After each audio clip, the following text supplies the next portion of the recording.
M കമലിലേക്ക് നമ്മൾ ഒരിക്കൽ കൂടി പോവുകയാണ്. കമൽ, ഇപ്പോൾ കേന്ദ്ര സഹമന്ത്രി സുരേഷ് ഗോപി സംസാരിക്കുകയായിരുന്നു. അവിടെ പ്രദേശങ്ങൾ സന്ദർശിക്കും എന്ന് അദ്ദേഹം പറഞ്ഞിട്ടുണ്ട്. ഉടൻ തന്നെ അവിടേക്കും എത്തുന്നതായിരിക്കും.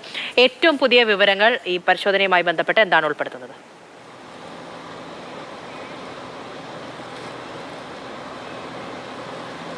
പൂജ, തെരച്ചിൽ തുടങ്ങിക്കഴിഞ്ഞു. രാവിലെ തന്നെ സൈന്യം ഉൾപ്പെടെയുള്ള സംഘങ്ങൾ മുണ്ടക്കയിലേക്ക് പോയിട്ടുണ്ട്. ഇപ്പോൾ നമുക്ക് ദൃശ്യങ്ങളിൽ കാണാവുന്നതാണ്.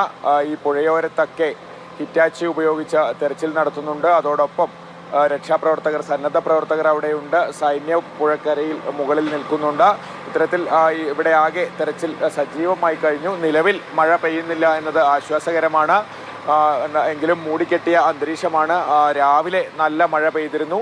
എന്തായാലും ഊർജിതമായ തെരച്ചിലാണ് നടക്കുന്നത്. മുണ്ടക്കൈ ഭാഗത്തേക്ക് രാവിലെ തന്നെ കൂടുതൽ ആളുകൾ പോയിട്ടുണ്ട്.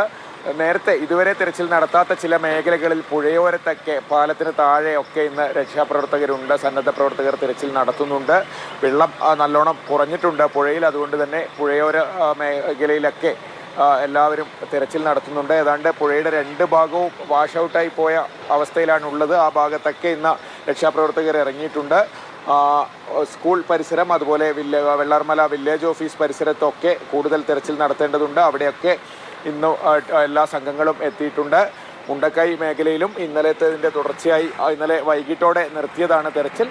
ഇന്ന് കൂടുതൽ ആളുകൾ ഈ മേഖലയിലൊക്കെ തെരച്ചിൽ നടത്തുന്നുണ്ട്. പൂജ, ശരി. തെരച്ചിൽ ഇപ്പോഴും പുരോഗമിക്കുകയാണ്.